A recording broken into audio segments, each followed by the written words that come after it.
저 구유에 누이신 아기를 보고 엎드려 절하세 엎드려 절하. 제레드 다이아몬드라고 하는 사람이 쓴 총균쇠, 말 그대로 총, 그 쏘는 총이고요. 균은 뭐 우리가 이제 뭐 그런 그 질병을 전파하는 그런 균을 이야기하죠. 쇠는 말 그대로 쇠땡이, 그걸 말하는 거예요. 이 총균쇠라고 하는 이 책이 되게 두꺼워요. 근데 이 책을 한 줄로 요약을 하자면은 지정학적 위치가, 그러니까 어디에 있느냐가 인간 사회의 운명을 결정한다. 그렇게 얘기하는 거예요. 그러니까 어디에 있느냐가 굉장히 중요하다라는 거죠. 뭐 우리 이야기에도, 우리 이야기는 아니죠. 옛날 이야기 가운데 맹모 상천지교 뭐 그런 이야기도 있지만은요. 지정학적 위치가 인간 사회, 즉 개인도 중요하지만 국가 차원에서도 굉장히 중요하다. 그런 이야기를 다루고 있는 책이 바로 이 총균쇠라고 하는 책인데요. 국가의 운명은 지리적 위치에 달려 있다라고 해도 과언이 아닙니다. 다만 이것을 어떤 방법으로 극복해 나아가느냐라고 하는 게 우리에게 주어진 숙제죠. 어떤 사람들 또는 이제 세상 사람들은 그것이 사람의 손에 달려 있다라고 이야기하지만은 오늘 이 시간 저와 여러분은 우리의 삶을 극복하는 유일한 해결책은 오직 주님뿐이다. 여러분 그 고백을 잊지 않는 저와 여러분들에게 간절히 소원합니다. 우리나라를 예로 든다면은요, 우리는 이제 사면이 바다로 이루어져 있죠. 그리고 주변이 열강으로 둘러싸여 있습니다. 중국, 일본, 러시아. 또 위로는 또 북한하고 맞닿아 있죠. 참 이것도 어떻게 보면 지리적으로 굉장히 불리한 조건이에요.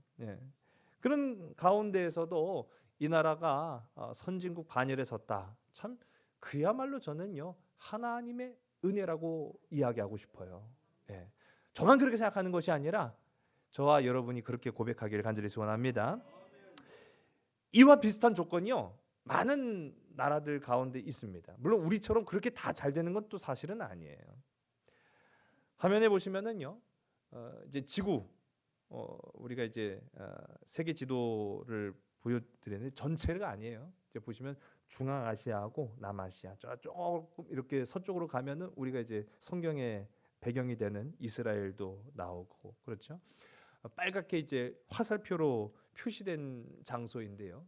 여기가 어떤 나라냐 하면은 우리 아프가니스탄입니다. 조금 더 크게 이제 화면을 키워볼까요? 초록색으로 표시된 곳이 아프가니스탄이라고 하는 나라인데 이 아프가니스탄은 참 가슴 아픈 역사를 많이 갖고 있어요. 특히 정권이 무너지다 보니까 20년 동안 미군이 이 정권을 조금 치안을 좀 잡아주려고 주도를 했는데 결국은 포기했어요. 미국도 손놔버렸어요. 그 한 4년 됐죠. 한 4년 전에 미국도 더 이상 손쓸 겨를이 방법이 없으니까 야 우리도 이제 다 철수한다. 그래가지고 포기를 하고 철수를 해버리니까요. 이 아프가니스탄을 결국은 극단적 이슬람주의자라고 하죠. 탈레반이 장악을 해버렸습니다. 좀 그런 가슴 아픈 그런 역사를 가지고 있는데 이 탈레반은요 자국민들도 괴롭혀요. 얼마나 극심하게 괴롭히는지 사람들이요 다 도시를 떠나서 산으로 들어갑니다. 이 산에 그 사람이 살 곳이 있느냐? 그 이 아프가니스탄이라고 하는 나라가 굉장히 특이한 지리적 조건을 가지고 있는데 국가의 90%가 산이에요. 그런데 그냥 산도 아니고 4,000m나 되는 고산지대예요. 어마어마한 곳이에요. 이 산에 이 높은 산에 어떻게 가느냐? 옛날에는 그 산에 사람들이 살았단 말이에요. 동굴을 파고 살았습니다. 그러다가 이제 조금씩 문명화가 되면서 평지로 산 아래로 이렇게 내려오기 시작했는데 탈레반이 다시 이 아프가니스탄을 장악하고 나니까 도로 산으로 올라가 버렸어요. 그곳은 전기도 없습니다. 물도 구하기가 쉽지 않아요. 그럼 왜 그렇게 불편을 감수하고서 다시 원시적인 생활로 돌아갔느냐? 탈레반한테 이 고생을 당하느니, 탈레반이 괴롭히는 걸 그냥 참고 있느니 차라리 원신처럼 산에 올라가서 다시 살겠다는 거예요. 즉 그런 생활을 하는 곳이 이 아프가니스탄이라고 하는 나라인데요. 이 나라를 보면은요, 주변이 다 다른 나라로 둘러싸여 있어요. 그러니까 어느 것 하나도 사실은 좋은 조건이 없습니다. 이 아프가니스탄은 주변을 5개 국가가 둘러싸고 있어요. 그리고 최소한 국경만 5개를 맞닿고 있다라는 사실이죠. 바다도 없죠. 제가 앞서 말씀 것처럼 90%가 산악 지역입니다. 이 지도를 보시면 빨간색으로 표시된 곳이 고산지대예요. 근데 이제 보시면은 그 빨갛게 있는 그 부분이 거의 다 이제 보시면 이제 몽골 지역이 빨갛게 돼 있죠. 그리고 또 서쪽으로 보시면 이제 표시를 하기가 좀 어려워가지고, 그 주황색으로 표시된 부분이 아프가니스탄이에요. 그러니까 굉장히 높다라고 이제 보시면 됩니다. 이런 극악한 조건 속에서 살아가는데 그래도 좀 살아가더라고요. 보니까 사람들이요. 제가 오늘 드리려고 하는 말씀은 아프가니스탄도 사실은 대한민국도 아닙니다. 오늘 우리가 말씀의 배경이 되는 이스라엘이죠. 이스라엘은 과연 어떠냐라고 했을 때 이스라엘도 주변이 다 주변 국가로 둘러싸여 있습니다. 또 한 면은 바다로 되어 있죠. 그러니까 참 결국 지리적으로는, 지정학적 위치로는 그렇게 좋은 조건이 아니라는 것을 우리가 보게 돼요. 또 주변하고 있는 접경 지역이 그렇게 사이가 또 좋지도 않아요. 그러니까 어떻게 보면은 나쁜 마음을 먹으면 얼마든지 해코지를 할 수 있는 그러한 조건 속에 지금 살아가는 게 이스라엘입니다. 그런데 잘 지내도 될까 말까 한데 오늘 말씀을 보니까요, 미디안이라고 하는 접경 지역에 있는 부족 국가가 이스라엘을 계속 지금 괴롭히고 있는 그런 모습으로 오늘 말씀이 이제 시작이 됩니다. 자, 그런데 그럼 왜 이웃 나라가 우리를 괴롭힐까? 그 원인 제공은 과연 누가 했느냐라고 했더니 오늘 말씀을 보니까요, 그 원인 제공자가 이스라엘이라고 얘기해요. 그 이스라엘 뭘 잘못했느냐라고 했더니 이스라엘이 하나님 앞에 악을 행했더니, 악행을 했다라는 거예요. 여러분, 사람에게 악을 행하면 그 대가 지불해야 됩니다. 나쁜 짓 하면은 그냥 넘어간 경우도 있겠지만은요, 알고도 그냥 넘어가면은 인간 사회가 또 쉽게 무너지죠.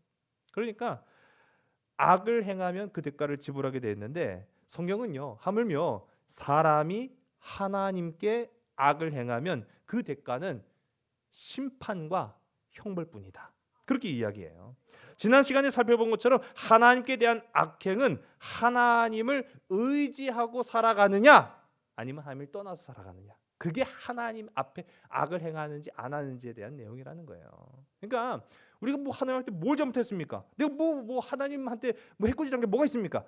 그게 아니에요. 사람 사이에는 그게 문제가 되지만은 하나님과 나 사이에는요, 무엇이 악행이냐? 하나님 의지하지 않는 것, 하나님 앞에 구하지 않는 것, 하나님 앞에 나아가지 않는 것, 하나님 앞에 겸손하지 않는 것, 그 모든 것들이 하나님 보시기에는 악행이다, 그렇게 이야기해요.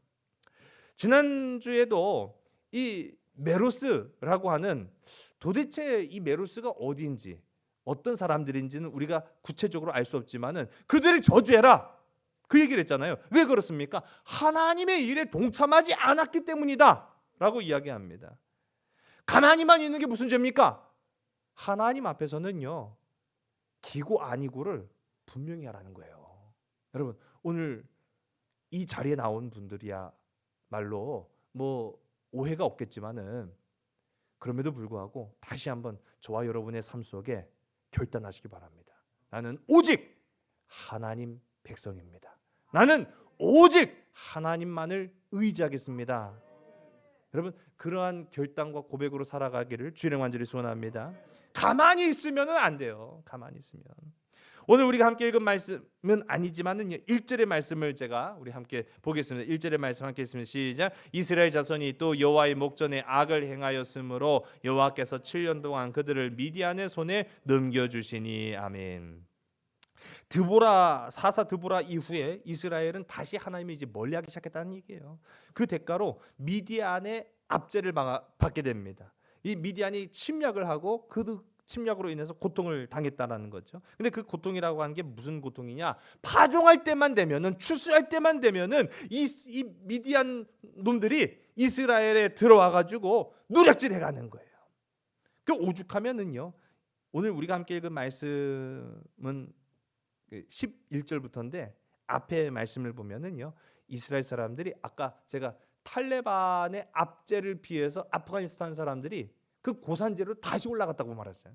굴속으로 다시 돌아. 아니 21세기에 굴속에 산 사람들이 얼마나 참 그 가슴 아픈 모습을 말할 수도 없는데요. 오늘 말씀에도 보면은요. 이스라엘 사람들이 산에서, 웅덩이에서, 굴에서 원신처럼 살았다.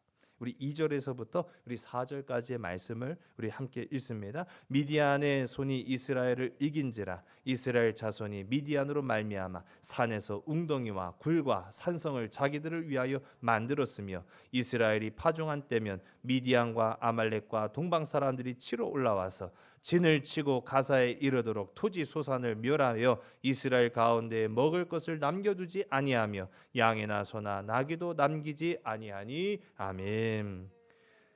여러분 세상 천지에 이스라엘이 동네 북이 된 거예요. 여러분 생각해 보세요.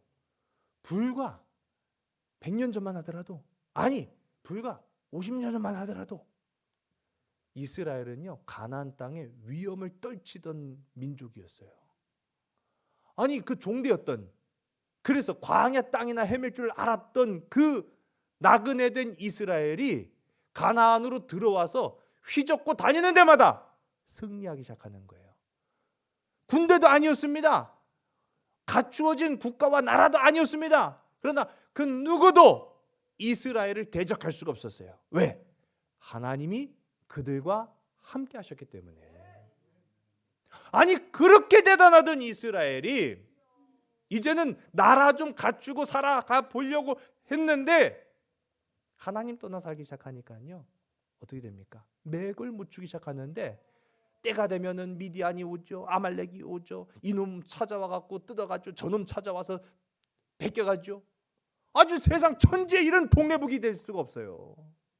너무나 처참하죠. 우리가 바벨론 포로기가 이스라엘 사람들한테 극심한 고통을 주었다. 제가 전에도 잠깐 말씀을 드린 적이 있는데 바벨론 포로기는요 이스라엘이 한 번에 망해서 바벨론 사람들이 이 이스라엘 사람들 다 포로로 끌려갔다, 그게 아니라고 제가 설명도 드렸어요. 바벨론 포로기는요 3번에 걸쳐서 이루어집니다. 근데 그 3번이 10년 주기로 조금씩, 아니 뭐 조금은 아니죠. 10년 주기로 사람들을요 잡아가고 끌고 가고 나머지는 노력하고 불태우고 막 그렇게 하는데 10년 주기로 그랬다는 거예요. 그러니까 참 이게 사람 피를 말리는 거예요. 한 번만 휩쓸고 지나가도요 회복할 수 없는 지경에 이르는 거죠. 여러분 지금 우리가 전쟁을 치르고 있는 뭐 몇몇 국가들이 있는데 대표적으로 우크라이나와 러시아 지금 3년 가까이 전쟁 치르지 않습니까? 전쟁 이후에 복구는요 감히 상상도 할 수 없을 정도의 그 금액이 추산된다 이야기하고요. 그거를 다 복구하려면은 최소한도 10년 이상은 걸릴 것이다. 그렇게 이제 전문가들의 이야기가 있습니다만은 과거에는 뭐 복구는 말할 것도 없어요. 그렇게 초토화를 시켜버렸으면은 망하기 일부 직전인데 10년 주기로 또 오고 10년 주기로 또 오는 거예요. 그럼 뭐 날짜를 뭐 정해놓고 오는 것도 사실은 아니에요. 언제 올지 모를 그런 위협과 두려움 속에서 살아가는 겁니다. 여러분 이게 얼마나 고통스러운지 이를 말할 수가 없어요. 우리가 몸으로 예를 들면은요 10년 주기로 사람이 죽다 살아나는 거예요. 그러면요 사람은 노이로제 걸릴 거예요 아마. 야 이거 나 언제 죽을지도 모르겠다. 근데 그런 아픔이 지금 이스라엘의 이 바벨론이 침략해오는 과정 속에서 3번 이루어집니다. 그 천천히 무너지는 것이요 한꺼번에 확 무너지는 것보다 더 무섭다라는 거예요. 자 그런데 오늘 우리가 함께 읽은 말씀에도 보면은 미디안이요 한 번만 그렇게 빼앗으러 온 게 아니에요. 추수철만 되면 왔다는 거예요. 1년에 한 번씩 왔다라는 얘기죠. 꼭 추수할 때만 되면은 와가지고요 다 뜯어가는 거예요. 근데 그냥 오는 것이 아닙니다. 우리 화면에 보시면은 이제 낙타를 타고 다니는 낙타, 이 미디안의 낙타 부대 이렇게 표현을 해놨는데요. 낙타 말발굽은 아니죠. 낙타 그 발굽 소리가 처음 멀리서부터 막 들려오기 시작하면은 막 가슴에 막 두근만 세근만 하면서 아이고 저놈이 또 왔구나. 살려면은 숨어야 됐다는 거예요. 오늘 말씀은 살려면은 싸우라 했는데 지금 하나님 떠난 이스라엘 백성들의 모습은 살려면은 숨자. 살려면은 산이든 웅덩이든 골짜기든 어디든 숨을 만한 곳이면 우리 숨어야 산다. 그렇게 지금 했다라는 거예요. 근데 그들이 실수를 구하는 그 모습을 보니까요, 오늘 방금도 읽었지만은 양이나 소나 나귀 곡식만 다 훑고 지나가는 것이 아니라 생명이 붙어 있는 거는 하나도 남겨놓지 않고 다 휩쓸고 지나갔다는 거예요. 그러기를 마치 메뚜기 떼 같았다라고 성경은 이야기합니다. 참 그러니까 이게 목숨만은 붙어 있는데 목숨만 붙어 있다고 해서 살아갈 소망이 없는 거죠. 살아도 산 게 아니에요. 살만하면 쳐들어오고 살만하면 쳐들어오고 미디안을 막을 방법이 없었어요. 한마디로 말하면 내일에 대한 소망이 없었다라는 거예요. 이스라엘이요 그제서야 하나님 앞에 가기 시작한 겁니다. 여러분 바라고 또 당부드리기는 여러분 2025년 참 수고 많으셨어요. 애쓰시고 고생하셨습니다. 그러나 우리가 기억할 것이 있어요.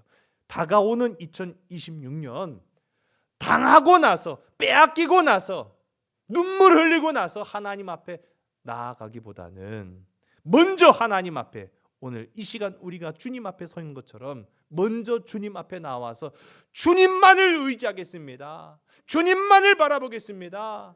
주님만을 구하겠습니다라고 고백할 수 있는 우리 삼손 가족들이 다 되기를 주의 이름 간절히 소원합니다. 먼저 하나님 앞에 매달려야지 이렇게 다 당하고 다 뜯기고 나서 그제서야 나가는 게 무슨 의미가 있겠어요. 자, 그러나 어쨌든 나아가는 건 나쁜 건 아니죠.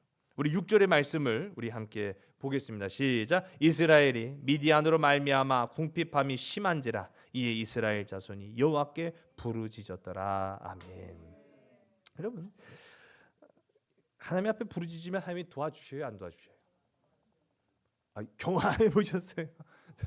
다시 한번 하나님 앞에 부르짖으면 하나님 앞에 나아가면 하나님이 도와주셔요, 안 도와주셔요? 그렇죠. 할렐루야. 하나님 도와주십니다. 오늘 우리 함께 읽은 말씀을 봅시다. 자, 하나님이 도와주셨죠? 잘 보세요. 오늘 말씀을 보면은요. 사실은 우리 11절부터 읽었지만은요. 우리 11절 이전에 하나님의 응답이 나와요. 그러니까 지금 6절에서 하나님 앞에 부르짖었다. 그래 말하죠. 7절서부터 하나님의 응답이 나오는데 사실 약간 엉뚱한 답이 옵니다. 그러니까 도와주시겠다 그 말이 아니라 가만히 보면은 이거를 꼭 우리를 책망하시는 나무라시는 야 그거 네가 잘못했기 때문에 그런 거야 라고 하시는 그런 말씀으로 보여지거든요. 사실이 맞습니다. 지금 이스라엘 사람들은요 궁핍함으로 하나님을 찾은 거예요. 한마디로 말하면 하나님을 왜 찾았다고요? 하나님을 왜 찾았습니까? 어려우니까. 근데 그 어려움이라는 게 뭐예요? 그렇죠. 배고픈 거예요. 여러분 인간이 본능적인 문제가 해결 안 될 때가 제일 큰 위기예요. 고관대작이야? 아니에요. 배울 만큼 배운 사람들, 고생한 사람들요 한 달만 굶겨봐요. 그럼 그들끼리나 똑같아요. 우리나 그 사람이나 뭐 배운 놈이나 안 배운 놈이나 다 똑같아요. 그 사람이요 본능적인 거를 건드릴 때가 제일 밑바닥을 치는 거예요. 그러니 지금 이스라엘 백성들이요 다른 게 아니에요. 지금 굶어 죽게 생겼어요. 그게 한두 해가 아니었단 말이에요. 한두 해가 아니니까 그제서야 이제 하나님 앞에 살려주세요. 하나님 살려주세요. 나 배고파 죽겠어요. 하나 하고 지금 나아갔는데 하나님이 너 얼마나 배고프냐. 내가 나에게로 와라. 내가 다 채워주리. 그게 아니라 야 정신 차려. 그 말씀을 하시는 거예요 지금. 여러분 왜 그랬을까? 우리가 좀 오늘 이 시간 좀 생각해 볼 필요가 있는데 여러분 배고파서 온 사람들은요 배 부르면 그렇죠 하나님 또 떠나요. 참 그게 사람의 단점이에요. 그런 사람들한테 그냥 배를 채워주시는 하나님이라고 한다면 그냥 그 밥 사주는 옆집 아저씨하고 다를 바가 없어요. 착각하면 안 돼요. 인생이 힘들고 어려우면 하나님 찾는 것 잘한 거예요. 당연한 거죠. 그런데 여기서 우리가 꼭 기억할 것이 있어요. 하나님을 무슨 옆집 밥 사주는 아저씨 정도로 또는 식장 주인 정도로 생각해서는 안 된다라는 거예요. 아무리 배고픈 사람도 잘 먹은 후에는 식당집 주인을 생명의 은인으로 보는 사람이 없어요. 배고파 죽겠다가 막 그 식당에 들어가 아유 나 죽겠다고 막 그래갖고 밥이 나오잖아요. 밥 먹죠. 그럼 돌아갈 때 그 식당 주인을 막 손을 붙잡아서 내 생명의 은인이라고 그런 사람 보셨는지는 모르겠네. 저는 못 봤어요. 배부르면 그만이에요. 내가 내 돈 주고 사 먹는데 그게 뭐 은혜고 고마운 거예요. 당연한 거죠. 여러분, 하나님은요 배고프고서 하나님 앞에 살려주세요 하고 하는 사람들한테 아유 너 얼마나 고생 많았냐, 얼마나 배고프냐, 나에게로 와라 내가 먹여주리라 하지 않으셨어요. 정신 차려 그 말씀하시는 거예요.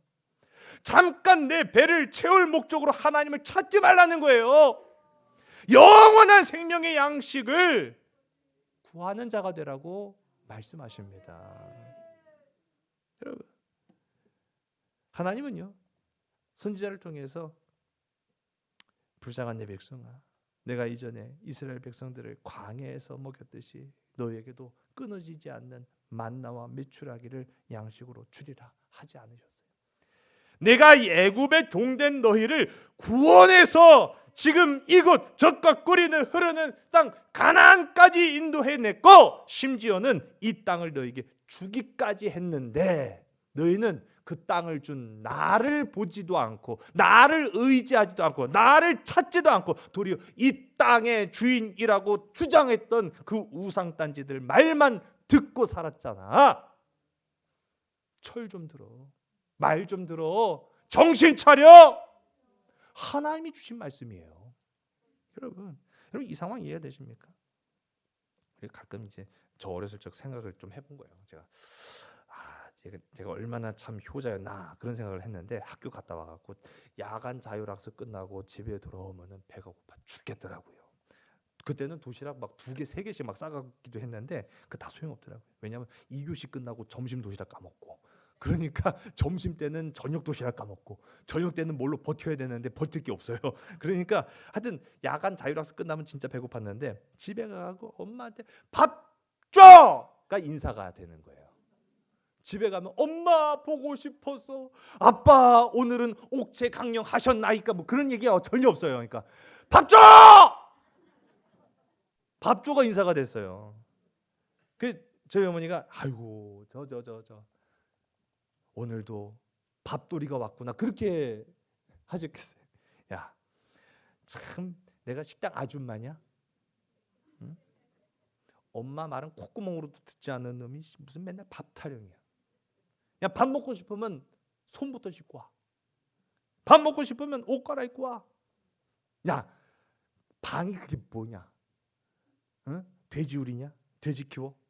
걸레 빨아서 방부터 청소하고 와. 그러면은요, 밥 달라고 했더니 방 청소하래. 나가서 사 먹고 와야 되나? 여러분, 무슨 말이에요? 본질은 밥이 아니에요, 밥이. 지금 이스라엘 사람들은 지금 밥이 미쳐가지고 밥 달라고 하는데 본질은 밥이 아니에요. 잠깐 먹고 또 배고픈 배를 위해서 부르짖는 것은 아무런 의미가 없습니다. 영원히 내 삶을 채우는 양식을 위해 하나님 앞에 나아가는 자라야 하나님께서 영원한 승리를 주신다라는 거예요. 하나님의 말씀은요 당장의 밥을 주시는 것이 아니라 하나님의 말씀을 들음으로 영원히 배고프지 않게 하시겠다라는 겁니다. 여러분 여기서 우리가 하나님의 뜻이 명확하죠. 우리 지난 시간에도 함께 고백을 했는데요. 우리 한번 하나님의 평가는 혈통이 아니라 동참의 여부다. 여러분 하나님의 평가 또 하나님의 심판, 하나님의 뜻 이게 내 주장. 내가 지금 배가 고프니까 지금 밥이 미쳐가지고 밥만 밥밥밥밥 그렇게 하는데 그게 아니라는 거예요. 우리가 또 세상에 뭐 여러 가지 이런 저런 인생의 문제를 만나면 그것만 자꾸 보죠. 아니에요. 그게 결코 영원한 내 인생의 해결책이 될 수 없다라는 걸 우리가 기억해야 됩니다. 정말로 중요한 거는 혈통이라고 제가 표현을 했는데, 혈통은요 세상적인 구분을 이야기하는 거예요. 근데 그게 중요한 게 아니라는 거예요. 하나님 뜻에 동참했느냐 동참하지 않았느냐, 영원한 것을 구하느냐 아니면 지금 잠깐 배부를 것만 구하고 마느냐, 이게 참으로 중요하다는 사실이에요. 잠시의 위기만을 모면하기 위해서 역사하시는 분이 하나님이 아니라 영원히 함께 하시기를 원하시고 바라셔서 오늘 이 시간 우리에게 살아계신 예수 그리스도를 이 땅 가운데 허락하신 분이 하나님이시라는 사실이에요. 그래서 하나님은요, 삼갈의 이야기, 지난 시간에 삼갈의 이야기도 함께 살펴봤습니다. 삼갈은 이방 사람이었어요. 우상 딴지나 만드는 가문의 일원이었습니다. 그런데 하나님은요 쓰셨어요. 왜? 혈통이 중요한 게 아니기 때문입니다. 사사 드보라 이야기에서 나왔습니다. 사사 드보라는 여성이었어요. 지금도 여성의 지위가 사회적으로는 굉장히 아직 좀 낮아 있다, 그래서 기울어져 있다, 뭐 그런 얘기도 하는데 중요한 건 그게 아니에요. 그 시대에는 그게 당연한 것이었어요. 그런데 하나님은요 여자고 남자고를 따지지 않으셨어요. 하나님 뜻을 따라 순종하는 자를 하나님은 귀히 쓰셨다라는 사실이에요. 정체성입니다. 하나님 뜻에 동참하는 것이 정말로 중요한 것이지, 내가 판단하고 내가 생각하고 내 기준으로 생각해 보면은 이거는 아닌 것 같아요 해갖고 하나님이 가라 명령하셔도 난 안 가겠어요. 그러면은 하나님의 역사가 나타날 수 없어요. 그런 놈들이 꼭 배가 고프면 그때서야 나타나갖고 밥 주세요. 배부르고 나면 밥 잘 먹었다 하고 또 꾹 하면서 트름이 나고 꺼지고. 여러분, 하나님은 오늘 이 시간 우리에게 정체성을 요구하십니다. 왜 하나님은 이토록 이제 배고프다고 살려달라고 부르짖는 이스라엘을 꾸짖으시는가? 그게 지금 이스라엘이 이만큼 정말 영적으로 심각한 상태에 이르렀다는 것을 이야기하는 거예요. 오늘부터 우리가 함께 살펴보는 사사기 6장에서부터 9장까지의 말씀을 보면은 이게 다 기드온에 관한 이야기입니다. 기드온 일가에 관한 이야기예요. 그런데 이 기드온이 굉장히 많은 부분을 차지합니다. 사사기에서.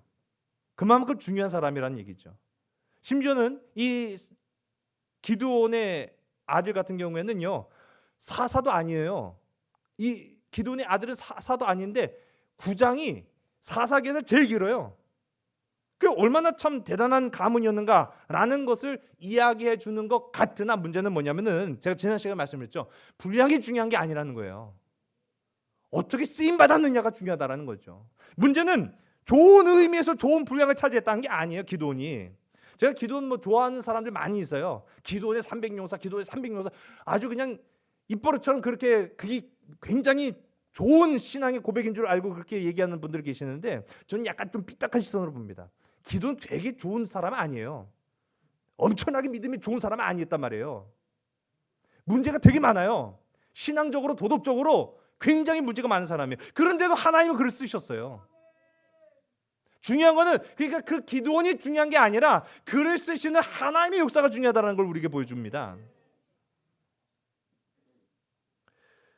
지금까지 또 사사들이 정상적인 사람들이 별로 없었다고 제가 말씀드렸잖아요.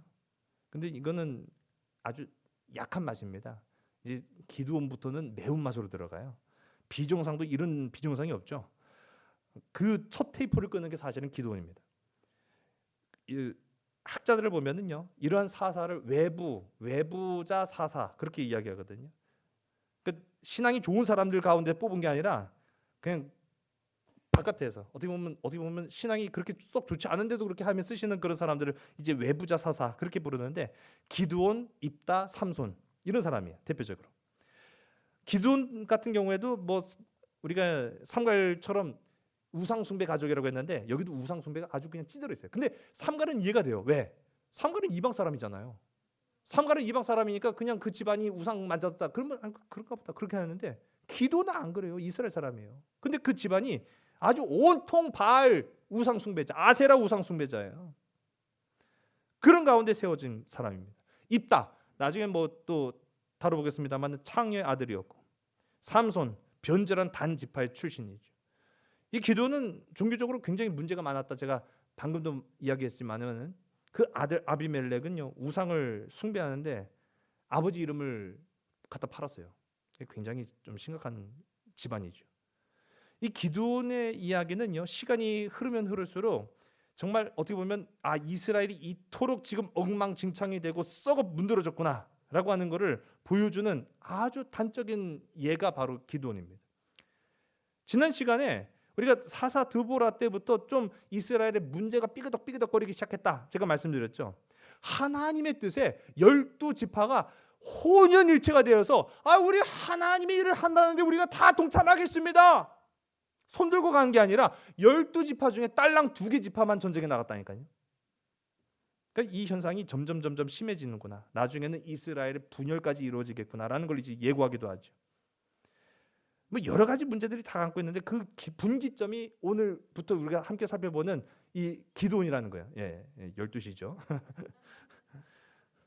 오늘 말씀이 아주 그냥 굉장히 제가 준비를 많이 해가지고 자 오늘 본문은요 하나님이 사사로 기드온을 부르시는 그 장면부터 시작합니다. 앞서 얘기한 것처럼 기드온도 다른 이스라엘 사람들처럼 미디안 사람들을 피해서 숨어서 타작을 하는데 그 타작을 하는 곳이 포도주 틀이었다 그렇게 표현을 합니다. 이게 지금 발굴된 포도주 틀의 모습이에요. 포도주 틀이라는 것이 약간 움푹 들어간 형태로 이렇게 만들어져 있어요. 여기에 이제 포도를 담고 그 안에 사람이 들어가서 발로 밟아가지고 짓이겨서 만드는 것이 이제 포도주 틀입니다. 그러니까 그냥 맨 땅에서 보면은 안으로 쑥 들어가니까 안에 사람이 있는지 없는지 저 멀리서는 보이지 않는 거예요. 그러니까 숨어서 이 밀을 타작하기에 가장 적당한 곳이 바로 이 포도주 틀이었다. 그러니까 숨어서 했다. 숨어 있었다. 하나님의 사람이 숨어 있었다는 거예요. 여러분 하나님의 사람이 숨어 있는 게 참 잘한 짓입니까? 근데 우리는 왜 숨어서 자꾸 신앙생활을 하려고 그럴까요? 어디 가고 권사라고 창피해 나 권사 아니요. 집사라고 난 집사 아니요. 집사인데 집사 아니래요 자꾸. 아니 떳떳하세요. 우리 자랑스럽게 신앙생활 하시기를 주의 이름 간절히 소원합니다. 자꾸 숨어 있는 거예요. 기드온이 이렇게 숨어서 지금 타작을 하고 있는데 하나님이 그때 숨어 있던 기드온을 부르셔요. 근데 기드온을 부르실 때 하나님 마침내 나타나셨군요. 기다렸습니다. 하나님이 우리와 함께 하실 줄로 믿습니다. 하나님께서 우리에게 승리를 주실 줄로 믿습니다. 그래야 되죠? 오늘 우리 한번 봅시다. 우리 그렇게 해야 되는데 기드온이요 그렇게 하나님께서 딱 나타나셔갖고 말씀하실 때 도대체 하나님이 살아계신 거 맞아요? 하나님 역사하신 거 맞아요? 아니 도대체 난 모르겠어요. 하나님이 함께 하신다라고 했는데 왜 우리가 지금 이토록 고생하면서 이 고난 속에 살아가야 됩니까? 라고 하면서 하나님 앞에 대들고 따져요. 자, 이러기 쉽지가 않습니다. 얼마나 이 기드온이 지금 막 안에서 그냥 화가 그냥 막 끌어올랐으면 그렇게 했느냐 생각도 드는데 자 그러니까 하나님이요 그렇게 막 하나님 앞에 막 따지고 대들고 막 짜증을 내는 이 기드온한테 오늘 우리가 함께 읽은 말씀 가운데 이렇게 이야기해요. 14절의 말씀을 보겠습니다. 여호와께서 그를 향하여 이르시되 너는 가서 이 너의 힘으로 이스라엘을 미디안의 손에서 구원하라. 내가 너를 보낸 것이 아니냐 하시니라. 아멘. 여러분 여기 하나님이요 막 자기한테 따지는 기드온에게 화가 많아. 그만 좀 열을 식혀. 그렇게 하지 않고 너의 이 화를 너의 이 힘을 가지고 너 싸우는데 좀 써보지 않을래? 그 말씀인 거예요 지금. 여러분 여기에서 이 너의 힘이라고 하는 게 무슨 힘을 말하는 걸까요? 아니죠. 분노예요. 원망이고요. 절망의 힘입니다. 여러분 힘이 여러 가지가 있어요. 근데 그 힘 중에 지금 기드온이 하나님 앞에 막 따지고 하는 거는 분노의 힘이고 원망의 힘이고 절망의 힘이에요. 이것도 굉장히 막강해요. 그런데요 그리스도인이 특히나 하나님의 백성이 분노의 힘으로 살아가면 잘 살겠죠. 원망의 힘으로 살아가면은 날마다 승리하겠네요. 그렇죠. 지금 이 상황을 잘 파악해야 돼요. 지금 하나님이 자기한테 지금 따지는 기도 뭐, 너 그 힘을 가지고 싸우면 되겠네. 그게 분노의 힘이거든요. 그게 원망의 힘이거든요. 이거 기도는 비꼰 겁니다. 지금 이게 얼마나 우스운 상황이냐면요. 하나님이 지금 그러는 거예요. 야, 너 미디안 앞에서는 쫄쫄매면서 내 앞에서는 화만 잘 낸다. 응? 우리도 그러지 않습니까? 종로에서 뺨 맞고 한강에서 눈 흘긴다. 그런 말이 있잖아요. 욕을 당한 자리에서는 아무 말 못하면서 뒤에서 불평하고 엉뚱한 데서 화를 푸는 게 우리 인생이에요. 사실은 하나님은 복 주시는 분이지 빼앗는 분이 아닙니다. 그런데 기도는요, 지금 미디안한테 빼앗기고 나서 하나님 앞에 화풀이하고 있는 거예요. 그래서 하나님이 그럼 네가 해라 사사. 네가 하면 되겠네. 그러니까 기드온이 네가 해라 사사 그 얘기를 들으니까 태도가 또 달라져요. 우리 15절의 말씀을 우리 보겠습니다. 함께 했으면 시작. 그러나 기드온이 그에게 대답하되 오 주여 내가 무엇으로 이스라엘을 구원하리이까? 보소서 나의 집은 므낫세 중에 극히 약하고 나는 내 아버지 집에서 가장 작은 자니이다 하니 아멘. 아우 그지 같아라. 참. 방금 전까지 따진 놈 다 어디 갔어요? 하나님, 나는 뭐가 있어야 해야죠. 나는 뭐 약골이에요. 나면서부터 우리 아버지 집이 가장 작은 자라니까요. 방금 전까지 승질내고 화내는 사람 어디 갔어요? 네. 참. 하나님이 야 네가 해라. 그럼 네가 해. 그럼 네가 하면 되지 뭐. 그랬더니 이제 무슨 힘이 있어? 내가 뭘로 하리까? 이거 오늘 말씀 나와요. 무엇으로 하리까? 여기서. 그러면 무엇으로라고 하는 말은요, 무엇이 없어서 못한다는 얘기예요. 뭐가 있어야 하죠. 참 이거는요, 지난 시간에 야엘 기억하시죠? 야엘의 손으로 이스라엘을 승리하게 하셨어요. 그 힘없고 연약한 여인의 손으로 시스라 천하를 호령했던 철병거 900대를 이끌고 다니는 시스라를 죽여버렸어요. 무엇으로 죽였습니까? 뭐가 있어서 죽였어요? 이 야엘은요, 자기가 가지고 있는 장막을 하나님 앞에 내어드렸고요, 자기 손에 들려있는 말뚝 가지고 시스라를 죽인 거예요. 지금 내가 가지고 있는 거 하나님 앞에 헌신하고 봉사할 생각은 안 하고 뭐가 있어야 내가 하죠. 야엘만도 못한 놈이에요. 지금 16절의 말씀을 보겠습니다.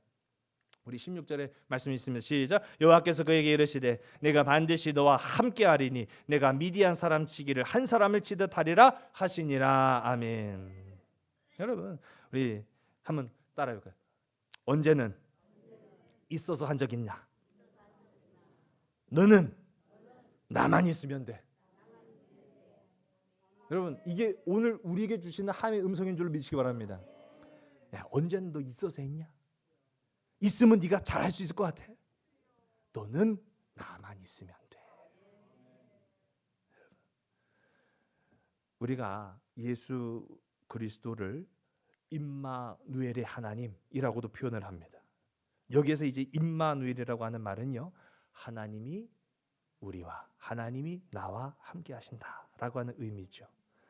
예수님의 탄생을 750년 전에 알렸던 이사야는요, 아하스 남유다의 아하스 왕에게 하나님 앞에 가서 좀 기도하세요 그렇게 얘기했단 말이에요. 여러분 왜 그랬을까요? 지금 나라 상황이 개판이거든요. 지금 망하기 일보 직전이란 말이에요. 주변 국가였던 아람과 그 위쪽 북쪽 동네에 북이스라엘이 연합해가지고 남유다를 침공할 그 위협에 놓여 있으니까 지금 이 남유다로서는 할 수 있는 게 하나님 앞에 가서 도와주세요 하는 기도밖에 없었어요. 그런데 기도 안 하는 거예요. 여러분 이거 우리 상황에 그대로 적용됩니다. 지금 우리가 구할 것은 하나님밖에 없는데 기도 안 하고 있는 거예요. 그러니까 이사야 선지자가 하나님 앞에 좀 가서 기도 좀 하세요. 높은 데서 기도하든 낮은 데서 기도하든 좀 기도하세요. 하나님 앞에 찾으세요 라고 했는데 눈도 깜짝 안 해요. 오히려 한단 말이 하나님 안 찾을려. 기도 안 해도 돼요. 여러분 그 이유가 뭔지 아세요? 하나님 힘들게 하지 맙시다. 하나님 시험을 할 필요가 뭐가 있어요? 그렇게 거룩한 거절을 하는 것 같잖아요. 더러운 거절이에요. 열왕기하 16장 7절과 8절을 보니까 이 남유다의 아하스 왕이요, 하나님 앞에 도움을 청하지 않은 이유가 있어요. 아수르한테 도움을 청했거든요. 세상의 도움이 하나님보다 더 크다라고 생각한 사람은요, 하나님 안 찾아요. 하나님 앞에 구하지 않아요. 이사야 7장 10절에서부터 우리 12절까지의 말씀을 보겠습니다.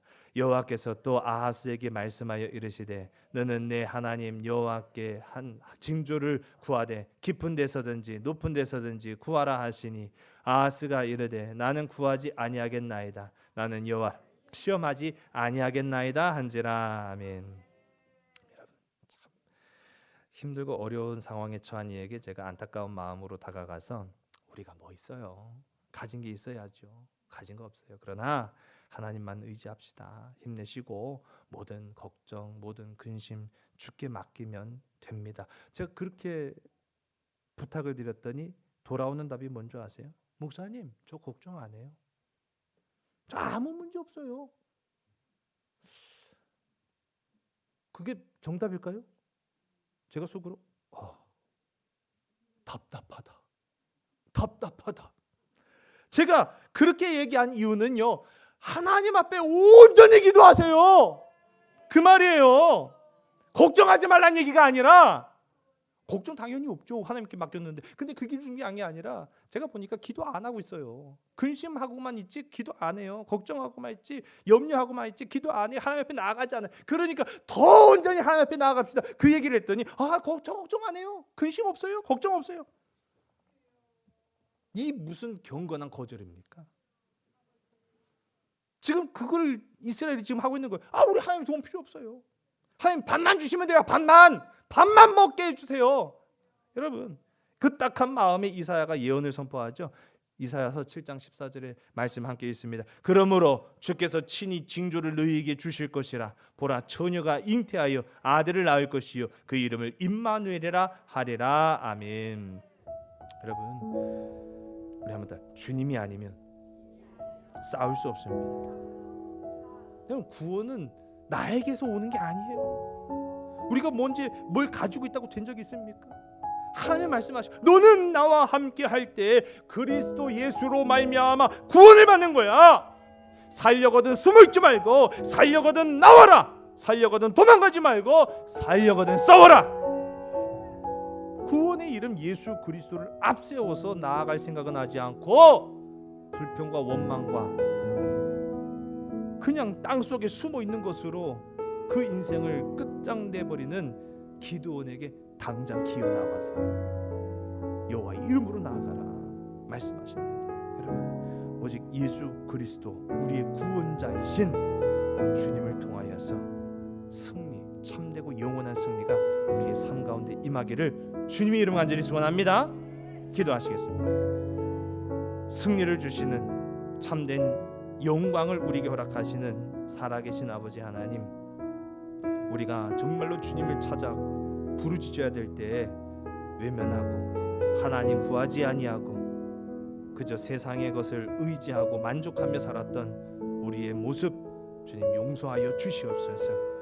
이제로부터는 모든 일들에 하나님의 능력을 힘입어서 기어 들어가지 않고 숨어있지 아니하고 나아가서 하나님의 이름으로 담대히 승리를 선포하는 자, 믿음의 용사들이 다 되게 인도하여 주시옵소서. 그렇게 될 때 하나님 우리에게 건강 주실 줄로 믿습니다. 그렇게 될 때 하나님 우리에게 세상적 승리도 허락하여 주실 줄로 믿습니다. 그렇게 될 때 우리의 자녀들에게도 평강을 허락하여 주실 줄로 믿습니다. 하나님, 오직 주님만 의지하며 나아가는 믿음의 용사 되게 하여 주시옵소서. 사랑 많으신 예수 그리스도의 이름으로 감사하며 간절히 기도드렸사옵나이다. 아멘. 세상의 그 험한